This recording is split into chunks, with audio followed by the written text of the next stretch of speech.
We Santo Man Kolnyang Mike Shol Grangawan Yuping Yarul Pandiri Shet Maniel Anaketon Niel Jilo Winetona Dol.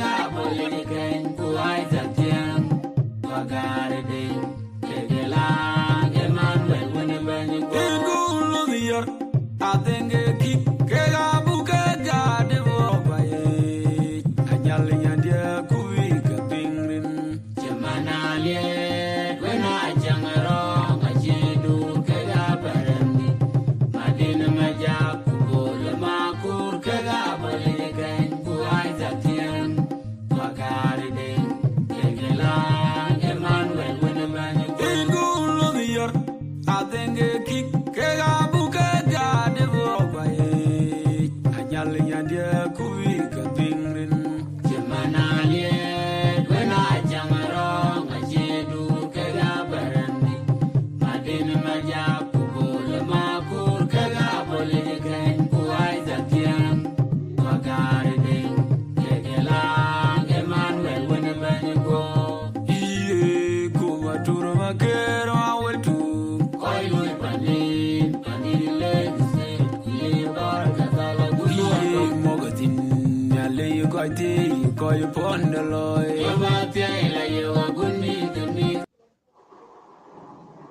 Okay, welcome everybody. Welcome to Lake Media. My name is Abraham Medin Majak.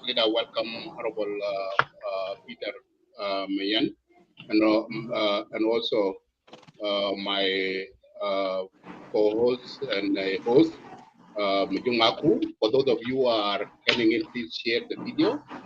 And I will this time I will hear my back to you, Majo, so you can continue, can take over so that you can go ahead with our guests. Thank you. Thank you so much, Abraham Adit.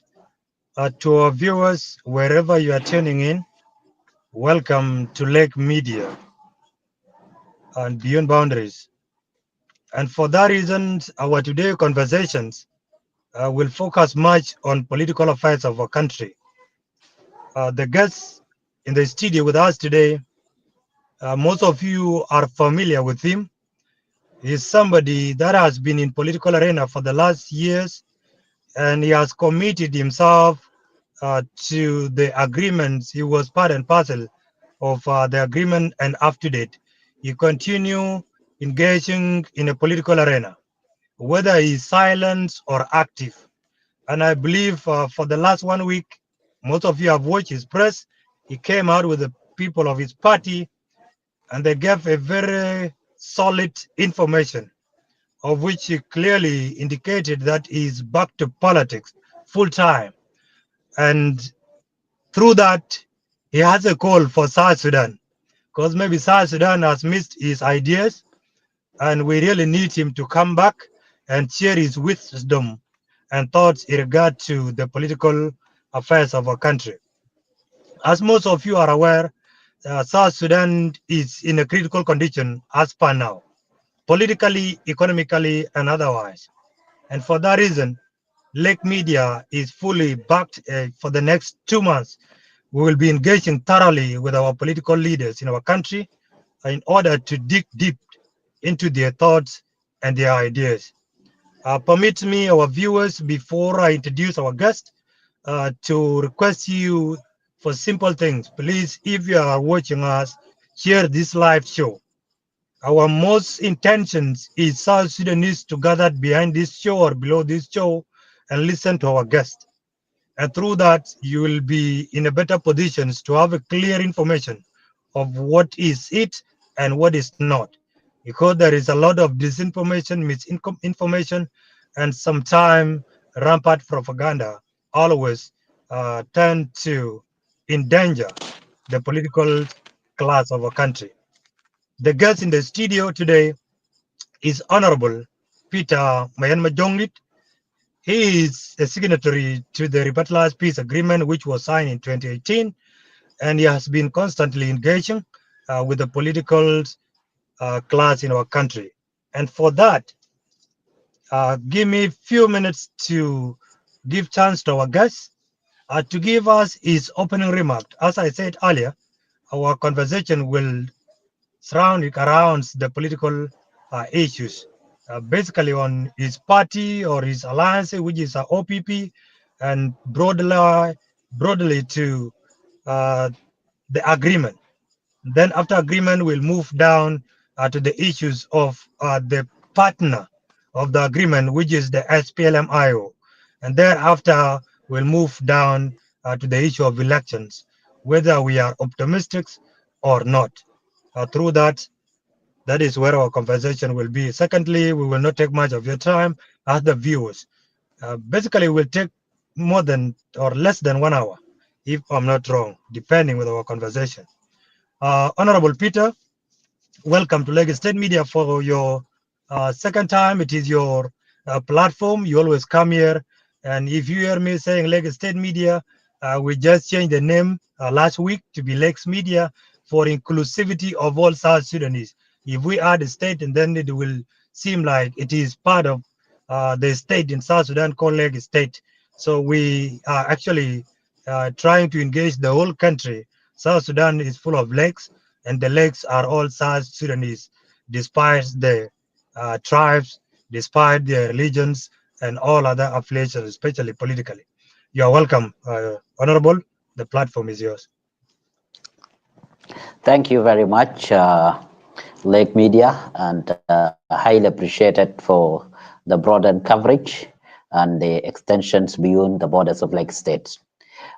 It is actually of a high time that South Sudanese need to engage in a very constructive dialogue in order to brainstorm. Particularly, the country is at a junction at a critical time. We all do know that apparently we do have the revitalized agreement on the conflict of resolution in South Sudan, which is the only legitimate ground lead to the formation of the Artigono, which is basically is a transition process that should end at elections at the end of these transitions. The ARCIS as a framework, which is comprehensive, which has been designed in order to address major root causes and prepare the country towards long-lasting stability and toward democracy and pave way to a newly elected government that should come at the end of the transition. Of late, for sure, all of us, whether in or out, the world at large has witnessed a scenario or a situation that actually we could say that has put the peace agreements in a jeopardy. Actually, the violations of the agreements continued. The ceasefire is not holding, confrontations, conflict, and as well as lack of political will. So we would say overall the history of these RRCs, it has never reached to this stage where we are in today, including one of the main partner to the agreement is also under arrest until for reason that remains unknown until today.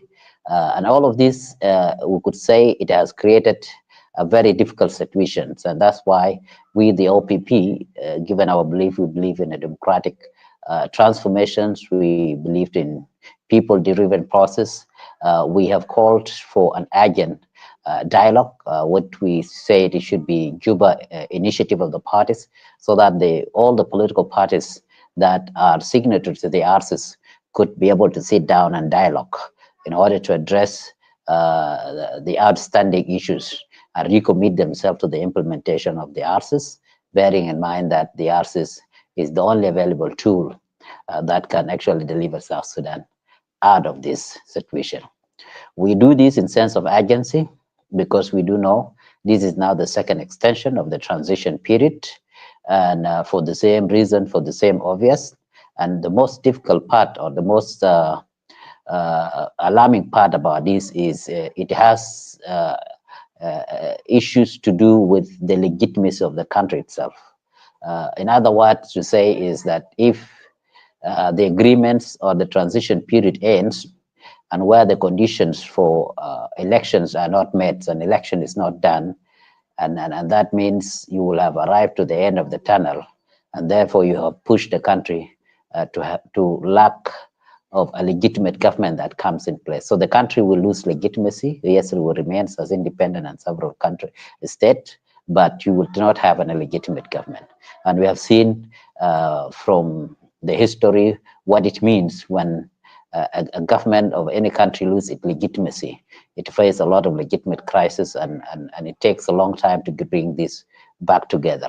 So that's why the OPP under my leadership say that they must be there, and I need to have a dialogue to be able to discuss issues frankly, call a spade, and see how best and what needed to be done in order to favor way to have an end, a peaceful transition at the end of the day that ends with the democratic elections. That means basically the dialogue has to bring all the parties together, and each party will definitely table their grievances.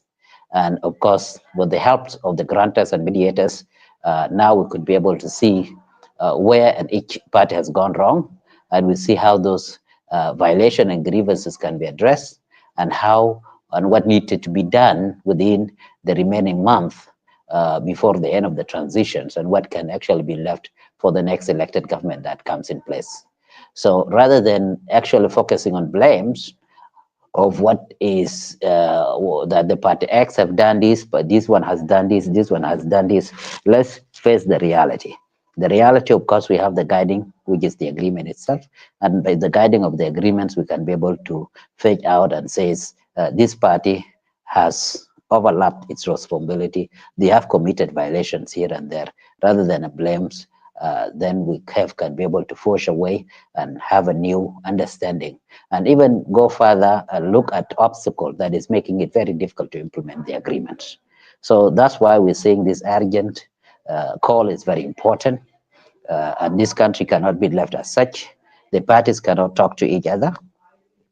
People don't want to talk the truth, and beneficiaries and the spoilers of the peace and the enemies of South Sudan who are within and they are South Sudanese and continue to cause a lot of confusion. We definitely will come back to it later. So that's the status where things are. I have come back because I have seen the country is in danger, and nobody is taking an effort. Everyone is interpreting the agreement the way they want. People wanted to put their selfish interests first above, and they do not see the danger that lies ahead. You look at it, we spent almost 5 years, so we have come a long way to implement these agreements. And then at the end of the tunnel, when we are just about remaining with months, then comes in and deliberately try to throw the agreement into the dustbins and says, okay, to me, I see it is more like a suicide actually towards the future of this country. Thank you so much, Honorable, for that introductory part and for highlighting the main themes of your press, which you did last week. To be honest, Honorable, you will tell us more. You coming back to politics and you started engaging, and you have mentioned that you have seen a loophole in the parties to the agreement, that nobody is taking responsibility and nobody is engaging the two partners to work peacefully and to respect the principles of the agreement. Seeing you start coming back to politics, Honorable, what step have you taken so far? Because we have seen that citizens are worried between the SPLMIO itself and SPLMIG. What step have you taken so far so that people could see that indeed you are not calling for a mere dialogue, but you are calling dialogue with actions? And many people, I think, are happy with what you are doing, because two warring parties can never call themselves to sit down. And if there is a third party, then the mediation is simple and people can give listening ear too.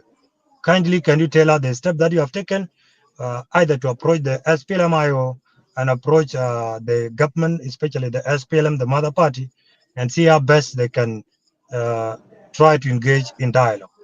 Thank you. Actually, when I came back, I found everyone is afraid to speak the truth.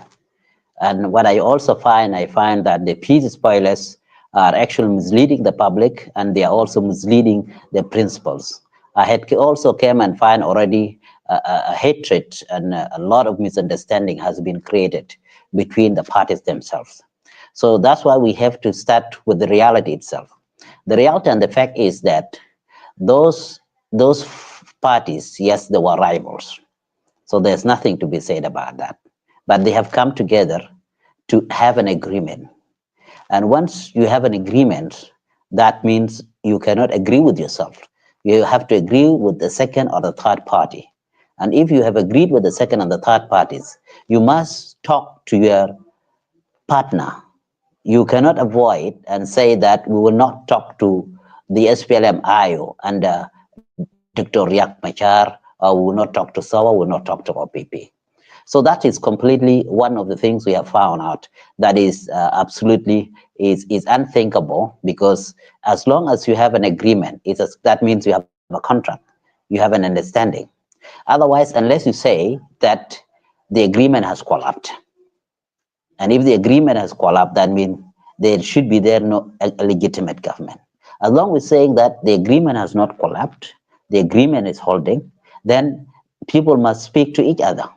That means those who have grievances must speak to each other. So first of all, we have said that that's why the dialogue is important. Dialogue has to be initiated. President Salva Kiir and Dr. Riek Machar, not only the two of them, but all of us, the five parties, need to come to the table, and each and every party will articulate itself. This scenario apparently whereby one party is a complainer and the same party is also he is the police that have detained people, is the same party that investigating the people, and it is also the same party that is judging without the involvement of any party. So we all believe that it is really important significantly that all these parties must be brought in, and each party has a grievances. Even the OPP, we do have grievances. We do have issues. We have issues whereby there has been their involvement, and the same thing to SAWA and the same thing to the SPLM-IG. So the first thing on this is principally to accept the fact that these parties need to talk to each other. I have come and also find out the peace spoilers such as Dr. Martin Elia Lombro had held a press conference telling the people of South Sudanese that this agreement is made of so many parties, and if as such one of the party of the agreement is not on the agreements, then people can move on.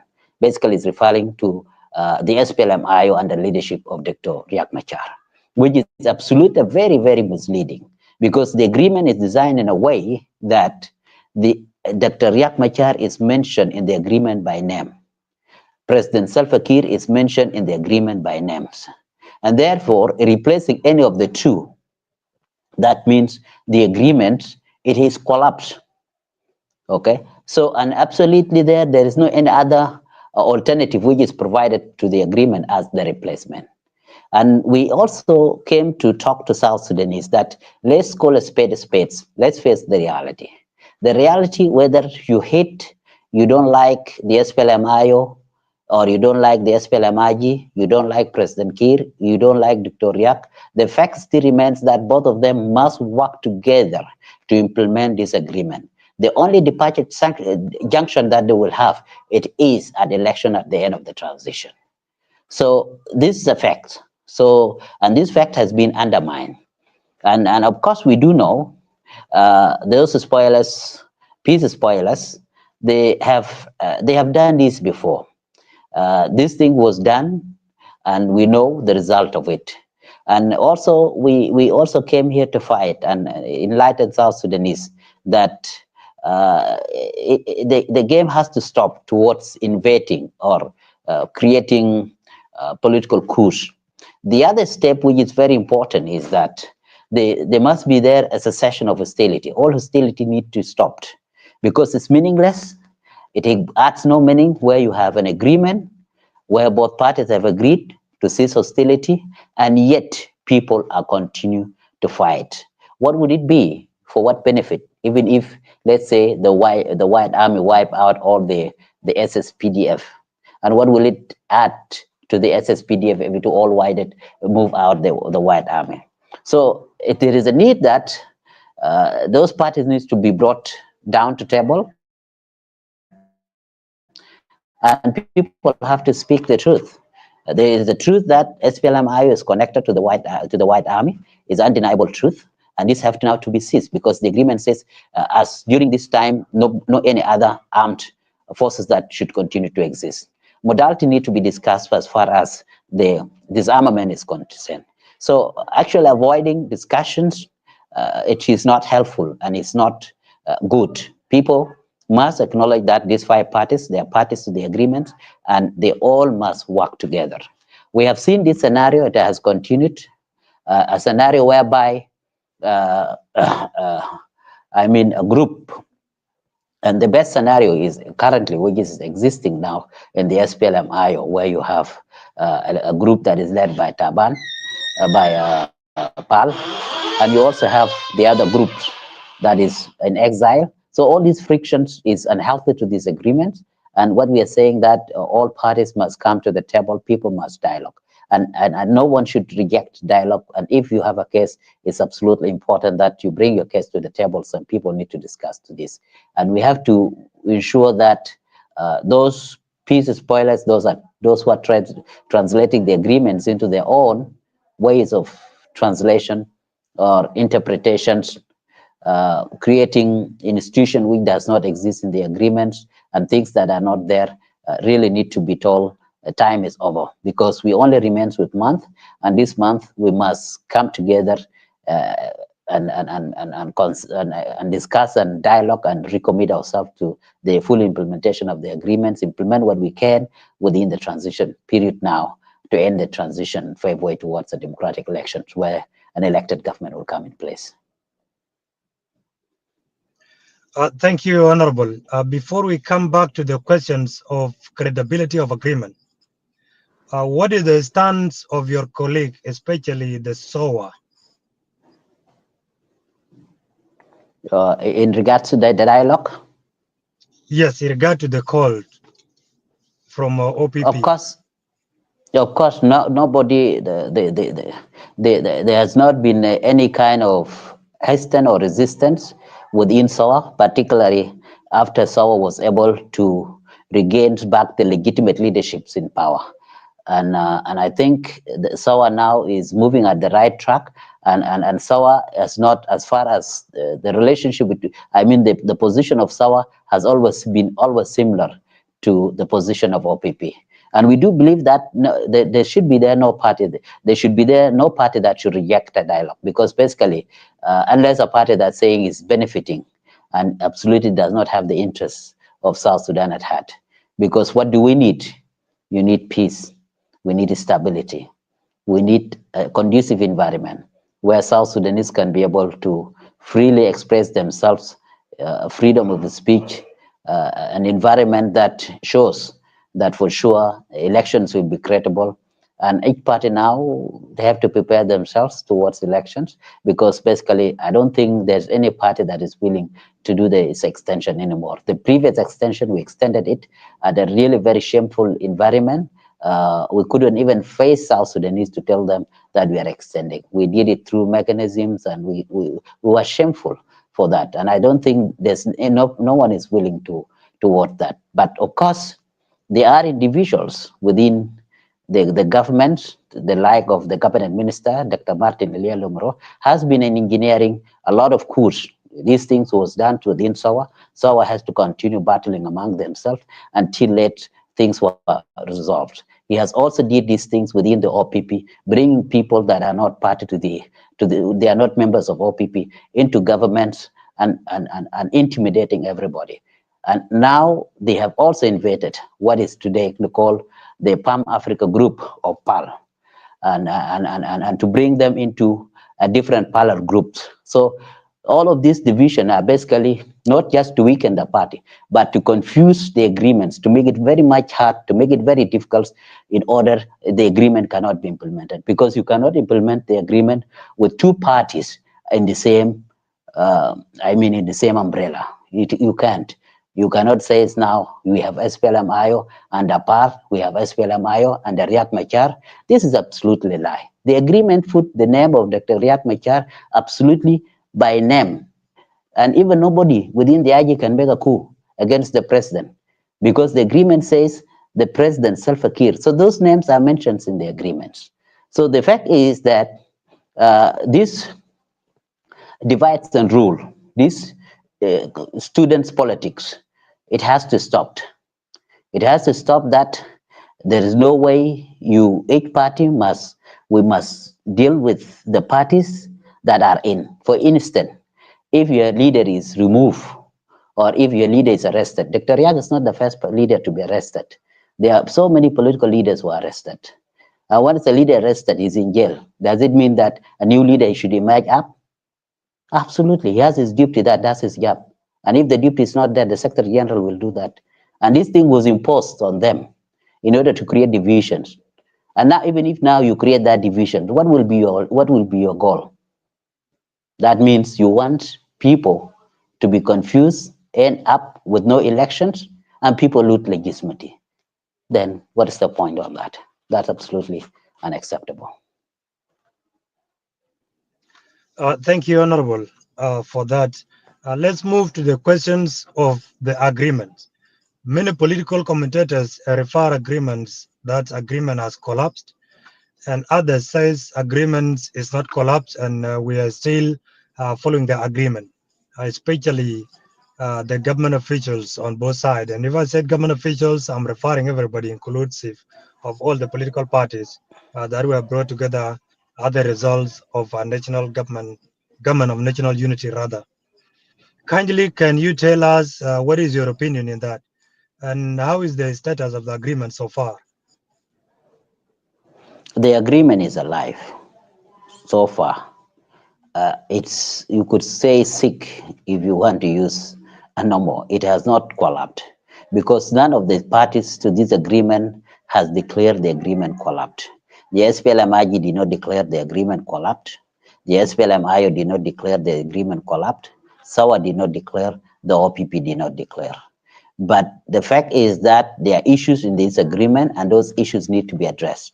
And one of the issues is that there is no way we can continue implementing the agreements when the parties cannot sit down and they cannot talk to each other. Once people talk to each other, issues and grievances can be addressed. And that means also there is no way we can continue implementing the agreement with the fights and conflict, hostility. People must cease hostilities and people must go back to implement this agreement in the spirit and letter. So this is a fact. So these are the real factors that is facing this agreement. Honestly speaking now, just to highlight some few things, the way forward to this agreement is basically to bring 8 parties back to the table with the help of the mediations, as I stated earlier, and then those parties will definitely bring up their grievances. Even the IG, they have their grievances, which some of us feel they have a legitimate claims, they have a legitimate issues that actually should be addressed. But those issues cannot be addressed, separately, unless they have to be addressed in a forum, so that other follow South Sudanese and everyone could see, yes, of course, the SPLM-IG has a point here. But with this kind of hostility, with these kinds of violations, with this kind, it definitely is not going to be. It's not going to be helpful. The focus now, it seems to be on positions. Okay, fine. Even if all positions are taken, held by one party, then will December 26 not come? And once December 26 have come, with no elections have been held, even if you hold elections that are not credible, no one is going to accept the legitimacy and the outcome of those elections. Therefore, you will have done zero. And even if you continue to rule, you will be continuing to rule on a government that is not legitimate, that's government that is not recognized. So we have not to lose sight of this point. And then what is the point for all the last 5 years, 3 years of the transition, 2 years extension, 2 years extensions, and then at the end now, you just want to ruin the whole thing, basically because of there is a confusion and people have come in. We do believe as OPP seriously on the leadership of the SPLM-IG. If directed properly, made to understand, they can be able to help and support us other parties in implementation of this agreement, including the SPLM-IO. But this wrong interpretation that is coming in, for instance, you look at the recent committee that was formed. This recent committee, the members actually that represented those positions, who represented the high-level committee for implementation, they were not endorsed and they did not come from their parties. So it was something just done by the Cabinet Affairs Minister, gave it to the President, and then came out as degree. And of course, he has failed the NPTC for quite long. He failed it for during the time of the National Pre-Transition Committee, and therefore we need a new committed people that can be able to face this. So the dialogue, the outcome of dialogue can really be very good, and the dialogue we believe that will address each and everything. Thank you so much, Honorable, for that. Indeed, many South Sudanese, especially the citizens, believe that agreement was the only clear path where South Sudan can walk through and end up with the elections or democratic process, whereby it will produce one government. And through that, South Sudanese were hoping that they will be having that elections.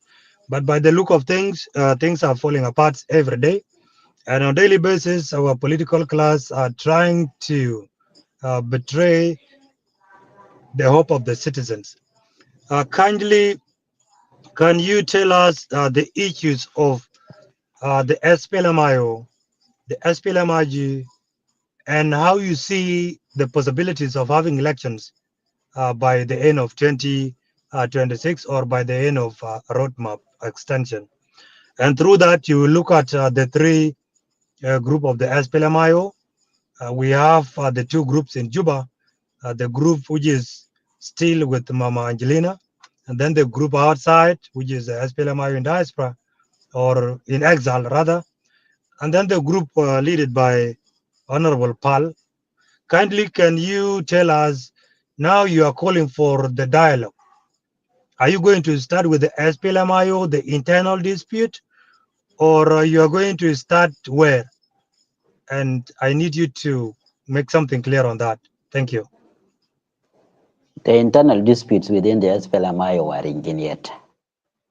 The internal disputes within the SPLM-IO, they were engineered. It's not something that just came as a result of a cause of the events and how things worked in. The SPLM-IO was not divided. The division happens after the arrest of Dr. Riek Machar. And after the arrest of Dr. Riek Machar, now the people whom Jesus called them people of weak faith, people who do not have principles, people who do not have visions, those opportunists came together with the engineers, okay, of those who engineer coups, okay, and then now they came together with the pretext that if the leadership is under arrest, then there must be there an interim leader. What brain can perceive that as far as the structure of high ranking of how things move in? When a leader is not there, the duty takes over. No more process. And there's no way you can leave the duty out and the Secretary General out, and then you bring in another person and you say is an interim chair. Even a farm in the village can understand this. And then at the same time, you're working very hard to endorse this group. So who doesn't see it as a political coup? All of us are watching. Even if people don't say it's a political coup because they were afraid to be arrested, it is a political coup. And then, okay, if it's a coup, it's not a coup. It's none of other parties' business. Yes, indeed, it's none of other parties' business. But it has implication with the implementation of the agreement.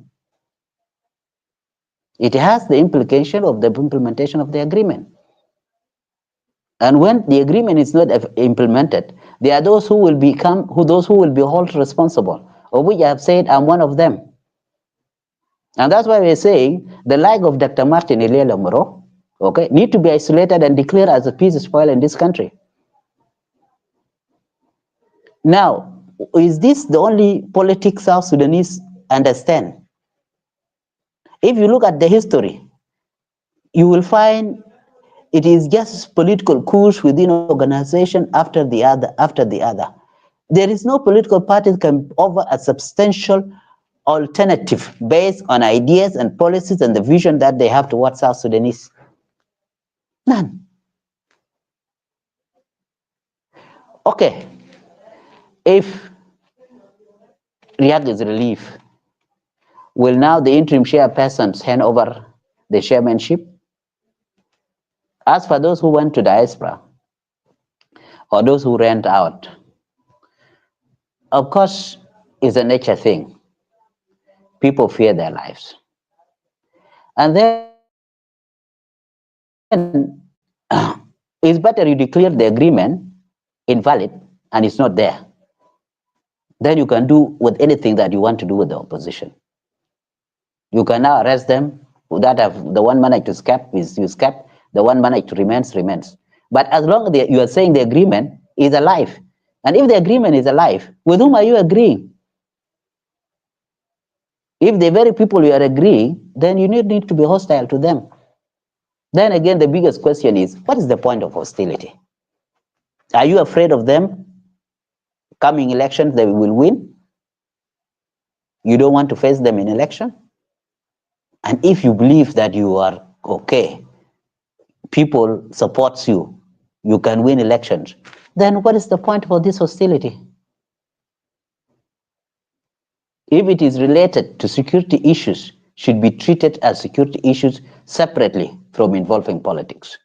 So what had happened in SPLM-IO is a political coup engineered and supported, not by IG, but those who claim to be allied to IG.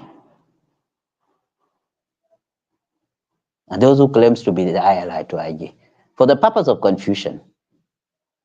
So what we do know, we are dealing with the people that their names are in the agreement. And there's no way here you can ever endorse and legitimize anybody in between. And they should learn a lesson. This thing was done. Why did we have now what was so-called the SPLM-IO of Riek and SPLM-IO of Taban? It was done previously in the history. It fails because it lacks vision.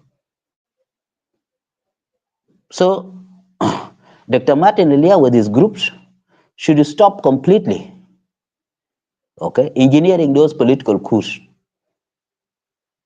And the government need to be focused, accept the reality that I have issues with the opposition has offended me, and call for, I support this dialogue, and they will come and articulate the issues. And I think that is the position as far as PLM-IO is concerned. Thank you, Honorable, for highlighting what South Sudanese want to hear from you in regard to the SPLM-IO. You have mentioned that what happened in SPLM-IO is basically a political coup, and it was engineered by a group that claimed to be allies to the SPLM-IG. And you stated very clearly that it is not SPLM-IG. Do you suspect that you have mentioned one person name, which is the Minister of Cabinet Affairs, Dr. Martin Eliel Moro? You mentioned his name. Do you believe Martin Eliel Moro has some elements from other political parties who are so much into spoiling these agreements and continue serving in the government or continue serving their own interests? That's what you are saying? Yes, indeed. With a lot of, with a lot of evidence. First and foremost, his perceptions and understanding that this agreement can continue with the SPLM without SPLM-IO is completely wrong. Secondly, who is he and what is his role in the agreement? Martin leads a group of political parties that are in the government, called other political parties in the government. But he comes in and creates something called the national agenda within the other political parties in the government. The political parties in government all have one principle, which is President Salva Kiir Mayardit. So there are three groups: the former government of the Republic of South Sudan, which are commonly referred to as SPLM, the SPLM-IG, and political parties that are allied to them, and the SPLM-IO group of Taban. Dr. Martin Elia went as far as calling himself a principal to the agreement, when his name is not in the agreement, and even creating and moving as far as making, having a whip in the parliament. He appoints his own ministers under as if he is a principal. He's not a principal. He's a confusion maker. So his understanding and interpretation about this agreement is deeply affecting the implementation. Yes, to be friend, to have a good relationship with the president, to be an ally to president, is not a question of the agreement. That is a personal issue. But your actions and your thinking and your attitudes, and as a cabinet minister, he has those leverages of power, and previously imposed himself as a secretary for the National Pre-Transition Committee, and today he's continued to impose himself in several committees. So he has played a major role, particularly with the delay of implementation and extension. And people, parties, those who have been opposing to extension, you could remember previously have been strongly opposing towards extension of the transition. Those he makes sure that they are eliminated outside the cabinet, and they are eliminated outside the system. So he brings in people. Actually, the whole thing is that they want to bring in people, okay, that can they can easily direct them the way they want it to be directed. Forgetting this is an agreement, and it has people that are mentioned in this particular agreement. So for sure, the evidence that the SPLM-IG is not the person that have engineered this political coup in the government. Otherwise, they would have probably appointed the Minister of Peace, Pal, as the first vice president a long time ago. Despite still, until today, they're still really pushing a lot of pressure very hard, so that this group is endorsed. And even if it's endorsed, where will they go? Will Dr. Riak die in prison? It's not question whether you hate Dr. Riak or you don't like Dr. Riak. Okay, I do believe there are majority that don't like Dr. Riak. There are majority also do not like President Kiir. But what option do they have? President Kiir is the president of the republic. Dr. Riak is the chairman of the SPLM-IO that have signed the agreement. Peter Mayan is a signatory of OPP. So these are facts. So this one now, once we confront them, South Sudanese actually know them, that they are peace spoilers, and they do not have anything to offer as alternative to South Sudanese, then it makes it easier.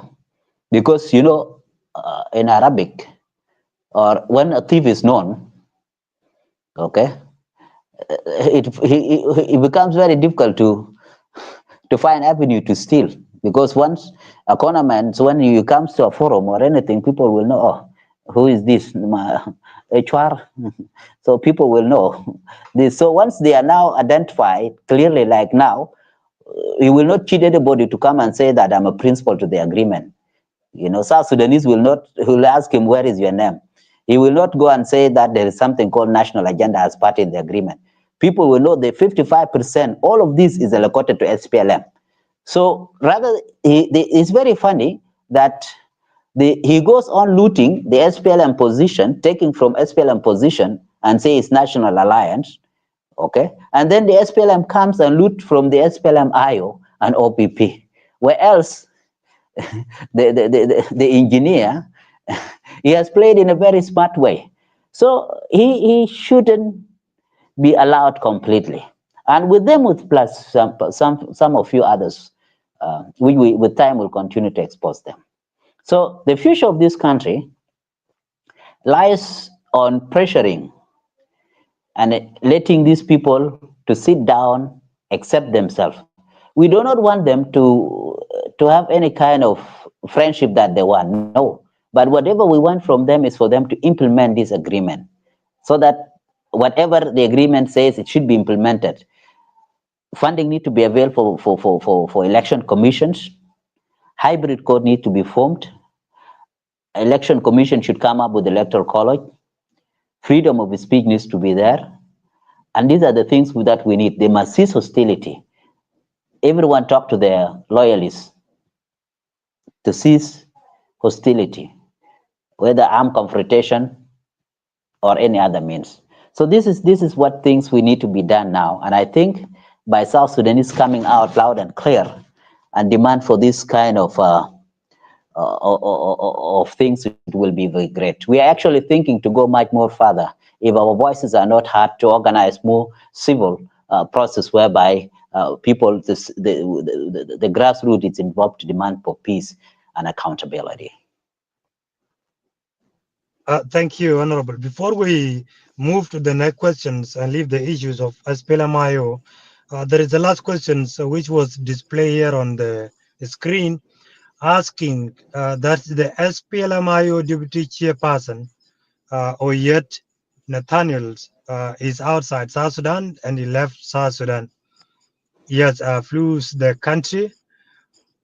Who do you think will take over the SPLMIO when Dr. Riek Machar is under house arrest and his deputy Oyet is not in Juba?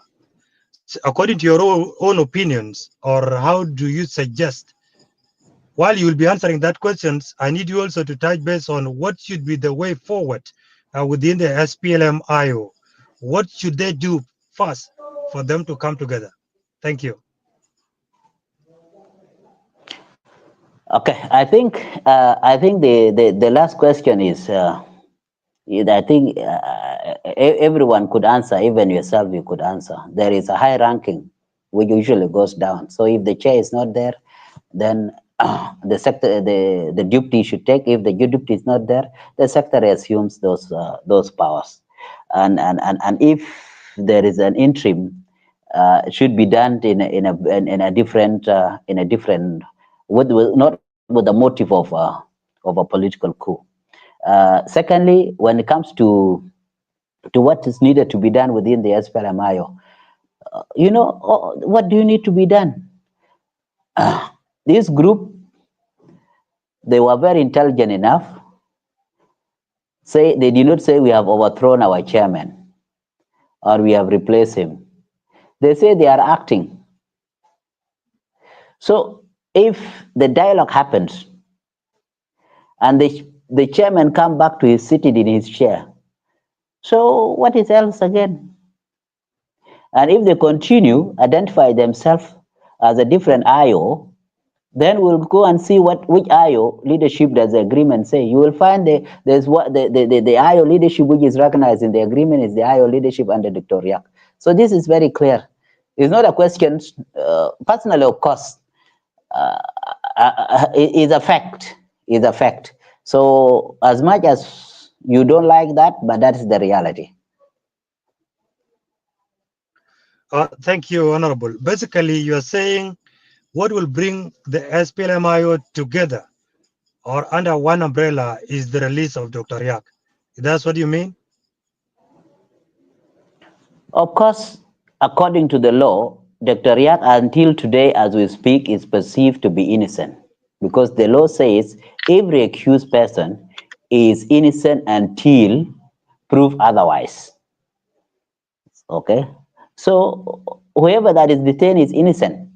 legally. Yeah.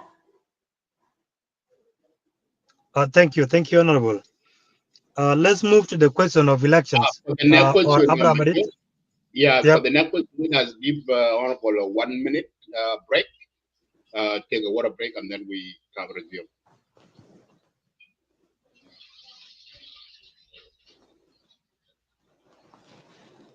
Okay, for those of you who are listening in, so please, we will bring you up your question.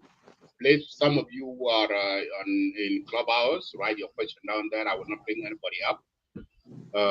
But write your question up there, and then I'll bring you up. We'll read out your comment and your question. And those of you who are in Facebook, write your question there, and I will bring up your question, and then Robert will answer them. And those of you in YouTube too, you can write your question, and then we will bring your question up and will be answered. So that is just a brief update. And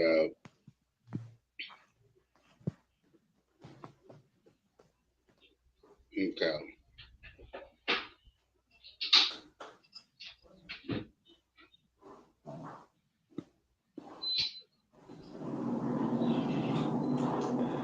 Okay. So he's back, so you guys can resume with your discussion. Thank you, Abraham Adit, and thank you, Honorable. The questions which you are supposed to tackle was the question of election. Before we go for a break, considering all these things happening in regard to the agreement, Honorable, and the extensions that has been done several times on this agreement, and I'm glad you mentioned it before, that the roadmap was made, and we were having our instincts were telling us different things.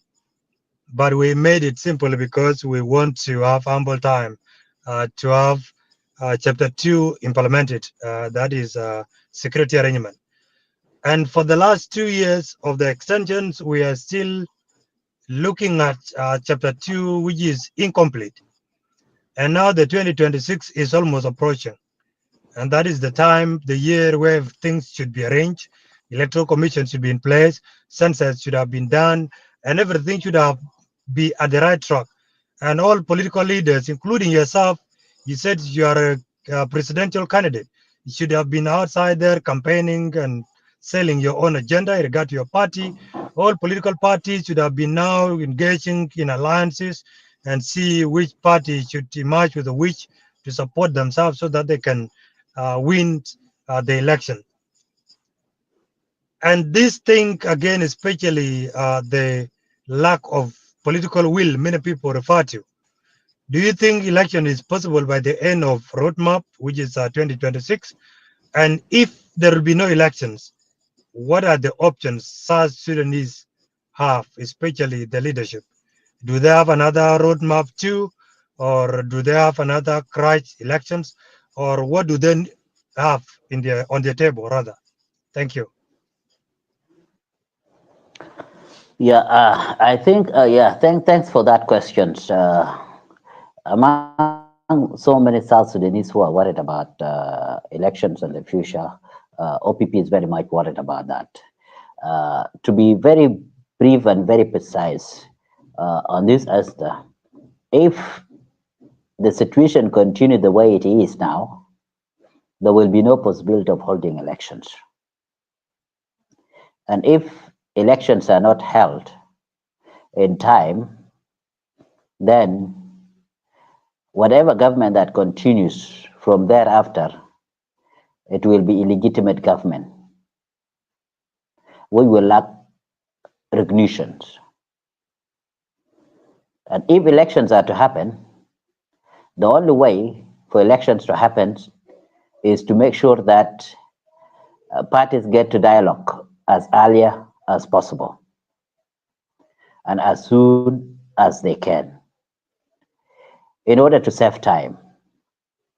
To save time from the time which has already been wasted. Now we have actually already wasted more than 6 months. Nothing touchable has happened since Nasser crisis. And I think that's why we said we need to dialogue very fast. The dialogue is not just basically to address the current uh, uh, crises that are happening, but it's important to fetch a way forward. By this time, the election commission should have actually come up with the electoral calendar, which can be followed with South Sudanese, including voter registration. And if you have not started voter registration by now, that means again people will have to find themselves at the same situation we find ourselves in previously by saying, let's extend because we cannot afford to throw the future of the country and have an illegitimate government. And that's why previously, as one of those who have opposed the extension, I asked, what is the new added value that will come in as far as the implementation is concerned? You will also continue to have lack of a political will, which is driven by the confusion which I was talking about, making everybody to believe once you talk of truth, giving each and every party their rights, then you perceive to be an enemy. And in fact, those people are the very enemy of the state and of the people of South Sudan. Because whatever actions and plan they are planning is unhealthy. And actually, they don't want anything that is a democratic process that, I mean, they don't want elections. They just wanted to keep the status quo and things move like that. So it's really very, very challenging. And that's why we need to exert a lot of pressure. A lot of pressure. I know on the last extension, even previously, only the President Salva Kiir himself was left as a man that was willing for the country to go towards election. But his previous head and his previous ally and all the groups that were with him, from Martin Elia, Tut, and everyone, none wanted, all of them, they wanted extension of 2 years. So I always tell people, you need to be fair with your judgment as far as the future of the country is concerned. But if you limit it to yourself, you may not end up being the beneficiary. Others may be the beneficiary out of them. And quite a number of group of them, those who are opposing towards election, hoping for further extension time and again. Majority of them now are not in the government. Some of them are out, or some of them have actually been moved from one place to the other.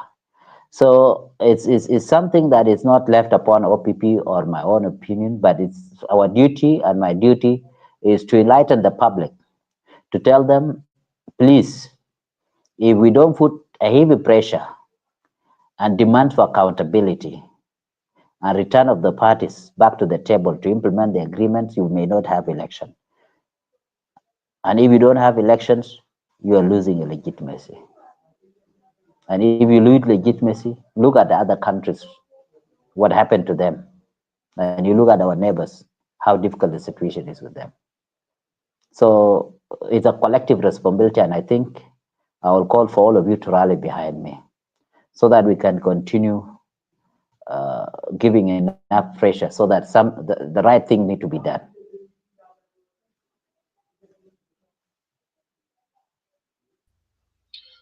Thank you, Honorable Peter. I think Majuk is a little busy there.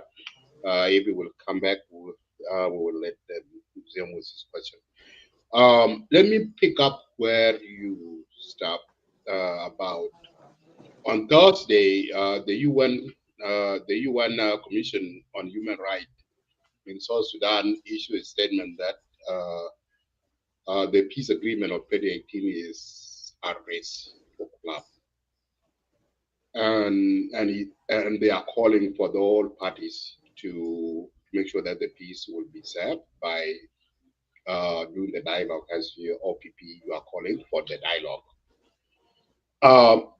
And also, so my question regarding, you mentioned regarding about the issues of Nasser.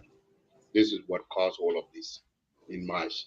So, what do you think? What is the root cause of the violence that occurred in March in Nasser that killed many lives of SSPDF?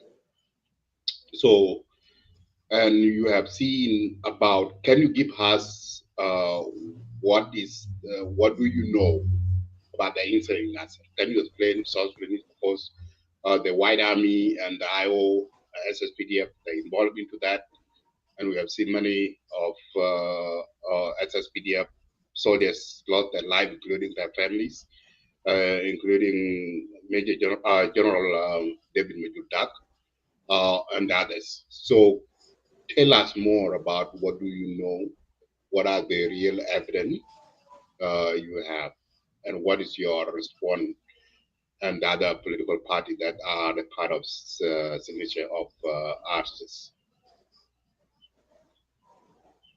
Okay, it's very to be very much honest, I may not have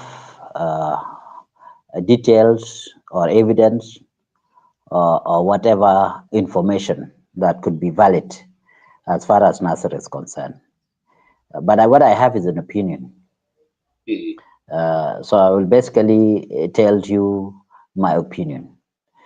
As far as the crisis of Nasser is concerned, the SPLM-IO need to be blamed, particularly on the first incident. But it has to be blamed as much as the principles of, you remember when we signed this agreement, we did not just come and sign it as that way it is. We started with what was called the cessation of hostility on the 17th of December.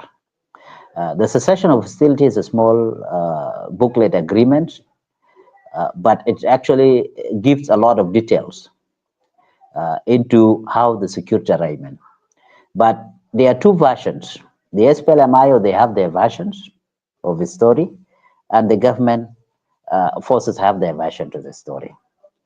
But irrespective of those versions of their story, the massacre, the soldiers that were killed, including the Major General, it is painful. It is indeed painful. And the shift of blames and escaping from the truth, it's not healthy. SPLM-IO denying the White Army of affiliation that they are not affiliated. It is not true. It's a fact. So these are things that people need to come into the table and clearly discuss it. And then if there are legal aspects that are involved that are not political issues, does not relate to the agreement, can still be discussed. So this is what have triggered the crisis. But so far, Dr. Riek is still in detention. There is no official statement into the cause and the allegations of his detention. And everyone is seated to wait anxiously to find out the reasons that are labels or accusations that are labeled, either through the court process or either through the investigation. But this one, what we are calling for a dialogue. And this dialogue, it paves way to discuss the issue of the Nasser crisis which have actually triggered, and see how best such kind of issues can be avoided. And let us remind ourselves that there was a conflict that happened in 2013, and people were able to come back to table. It happened in 2016. It happened previously in history. So we do not want it to look at this Nasser crisis as absolutely an endless opportunity for an endless violation and trying to put the agreement into a series. Let's dialogue. The SPLMIO will bring in their versions. The SPLMIG will bring in their versions. The OPP will bring in their version of what they think. And also, the other parties will also bring in their versions of what they think. So all these uh, can be discussed clearly in a very transparent, audible manner, and then with an attitude that you are not trying to see or trying to blame on the past what had happened in the past. Mr. X did this, Party A did this, Party B did this, but should be based on what is the way forward. How do we move forward? Because we have already lost life. Yes, if we have lost life, should we continue losing life? No, we should put a break. We should say, let's find a way to stop this bloodshed. Absolutely. And also too, regarding about, as you have seen some of the government official, including Dr. Bolumel, they are arguing that we need one army in the country. What is your take regarding about one army to be, which is SSPDF, to be in the one army in the government and one commander in chief, because there are too many commander in chief. I don't know if OPP have in forces. I don't know if you're one of the commander in chief or not. But what I know, there are more than 7 or more of commander in chief in the country. And this is what lead this incident and this crisis in the country, because everybody comes says that I am stronger, I have the forces, I can point a finger at the government, which is what I was doing. And the SSPDF now, they're complaining that said that we need only SSPDF.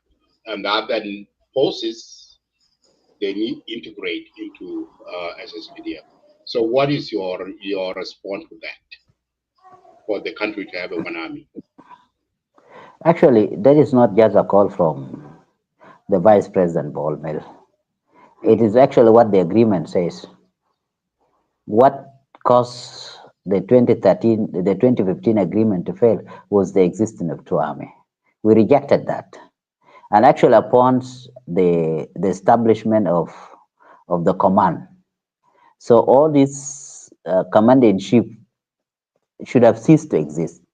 Dr. Riak cannot be a first vice president, and yet he continued to be the commander-in-chief. So once this joint command council was inaugurated and was established, now the remaining process is the training and making sure phase 1 is finished, phase 2 is finished until the times agreed comes in. So having existing any army outside this framework is illegal. So this is what the agreement says. And this is what particularly actually where the SPLMIG have their rights on that, and which they don't need to take their rights into their own, they don't need to take the law into their own hands, but actually also calling the grantors on the peace agreement, the grantors, and says this is the violation that happens, and I think this needs to be addressed. So this is basically what they, and even if we can't go even towards elections with those multiple army that continue to exist. So the security process and the security arrangements need to be tackled as what it is stated in the agreements. You don't need to move outside, because once you move outside, once you bring your own interpretations, then you make things very difficult. Thank you. Majoga, are you there? Do you have any question regarding about the peace agreement and other things, so I can move to the next question? Okay, so let me move to the next question regarding about Honorable Peter Mayen. My next question regarding about your hometown, Warab State. There has been a violence going on in Warab State for the past few years. Many people are dying. especially from in Toy they've been killing each other. And a couple of weeks ago, you have seen President issues a state of emergency in Warab State and also in Unity State. And forces have been sent for disarmament. Those youth who have illegal arm to be armed. And SSPD put out the press statement 2 days ago that saying that they give the youth 7 days to give their weapons peacefully in Warab State and Unity State. And for that 7 days, if they are not responding, the SSPD will use the forceful disarmament. What is your opinion, your take regarding about because let us focus with what happens in your hometown, because where is the violence been going on? Why is it you leaders of Warab State, if I'm mistaken, correct me, from I know. So why is it the leaders of Warab, there are so many of governors has been changed, and the problem is not fixed? What the leaders of Warab, Sultan, the youth leaders, and Sarara, and the president himself as from Warab, hometown. What you guys can be done to bring peace in Warab State? What can you guys can be done? And who's responsible for the crisis in Warab? Are the political leaders are involved into this? If so, why is it the government of state government and the leaders cannot hold these individuals accountable to be brought in, so that the people of the innocent civilian in Warab State cannot be dying every day? So go ahead, thank you. Okay, thank you very much. Of course, there's nothing to be corrected about. We all hail from that area, and this is our area of birth. All the leaders beginning from the president and so many other leaders.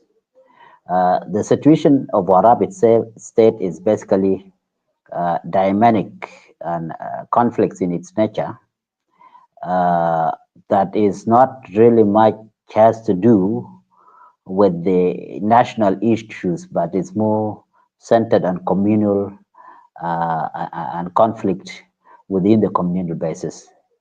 Where we have now conflict is not the all part of Warab, is actually the Tony. If you know, Warab is composed of the two former districts, the Gogrial, the Greater Gogrial, and the Greater Tony.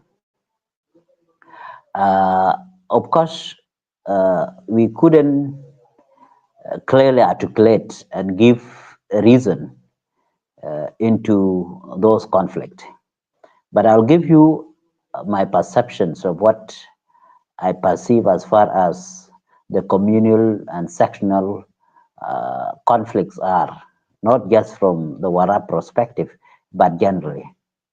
I do view all this to be completely senseless conflict. So all this conflict that happens in all the communal conflict is absolutely senseless, and it lacks vision, lacks meaning. Rather than just people lose life, people are losing their lives. The leadership that could do that much of work, it is the state leadership.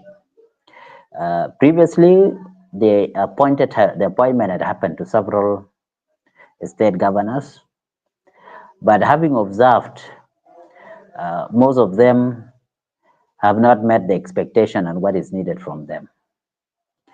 Most of them went and focused on other issues rather than addressing the security situation, engaging with the grassroots, and helping those conflicts, to help those areas where we have conflict.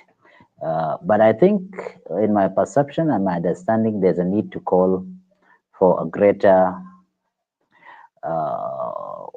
tone, peace conference, so that those issues can be ironed out and people could see. We are all eyeing on the new governor, which he doesn't come from Tony, he comes from Greater Gogrial. And we are watching his move on a daily basis of how best this issue could be addressed. As far as disarmament, we support disarmament. It's part and parcel of the agreement, and I don't think there's any way we could oppose this the disarmament process that is happening, because it's only those who are entitled, those who have the right to have those to possess guns, to have guns and weapons. These are the ones that deserve to have those. So we support the disarmament, and we actually looking forward that the new leadership needed to be supported with the last appointed governor, and then we also see that calling for a peace conference for Greater Towing could really perhaps help as other means to address this communal conflict. Thank you, thank you. Okay, so thank you. I think we have come to conclude. My last question is regarding about, we have seen in the news that I don't know if it is, but we always, but I want to have this one to you so that we can hear from yourself. So we have been seeing the news that you said that you have quit drinking. Is this true? Yeah, indeed. It is true for very obvious personal reason. Basically, alcohol is a drink, uh, and uh, and it's not unique in any sense. But what I have found, and many would have found, that alongside with drinking comes other issues and complication issues, including the fact that you can lose your place and respect before the community. And I think it was good that I sat down with myself, with my family, and I think South Sudanese needed me for a bigger mission, and that I cannot meet the inspirations with a divided mind, with a divided intention. So I have actually quit for sure, yeah, and I've quit for life.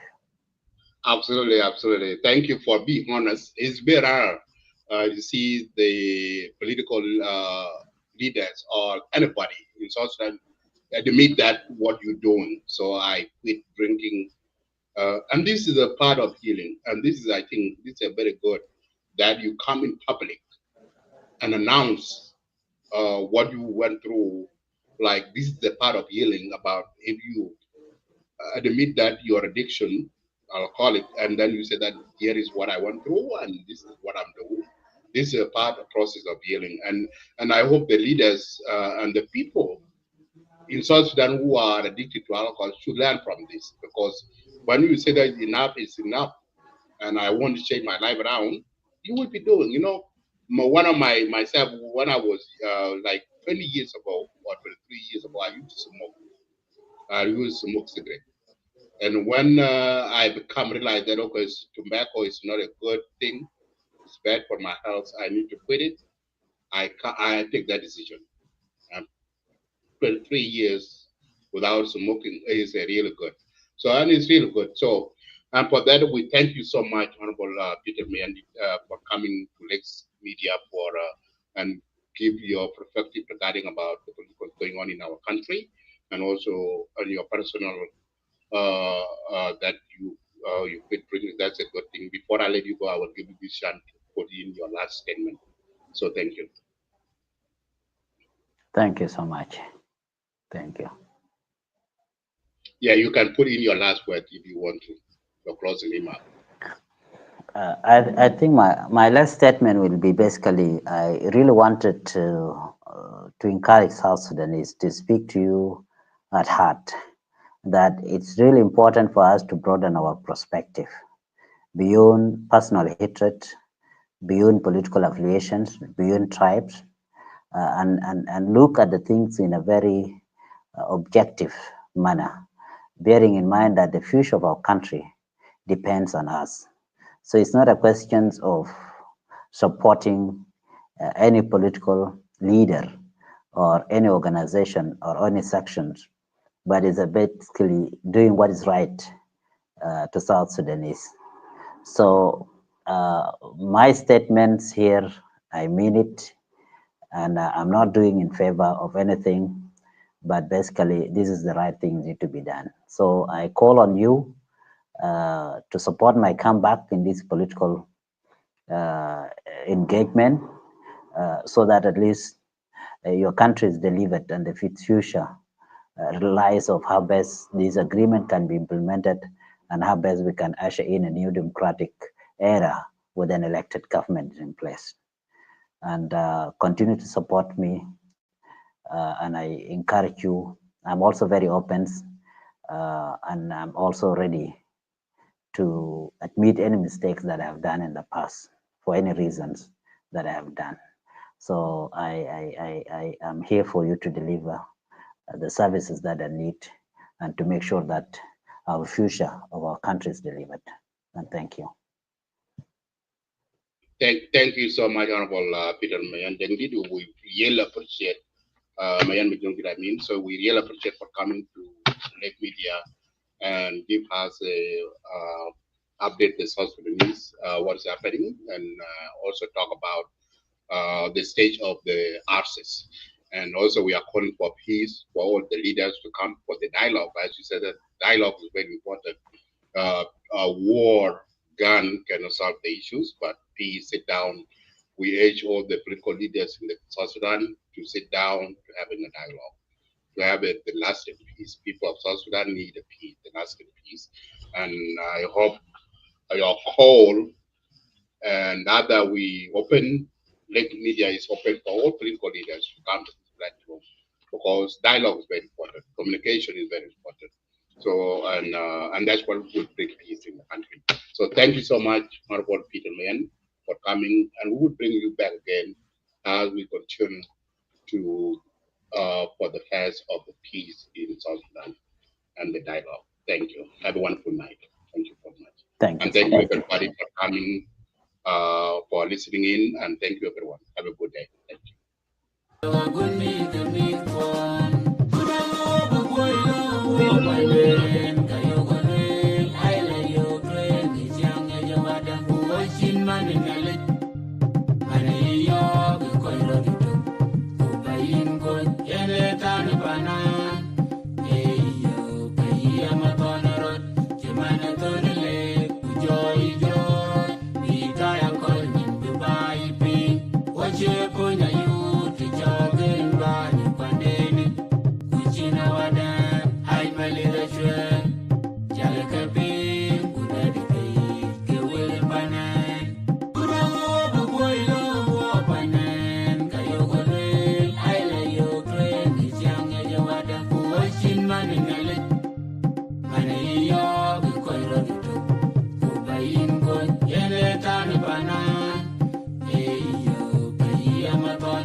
ne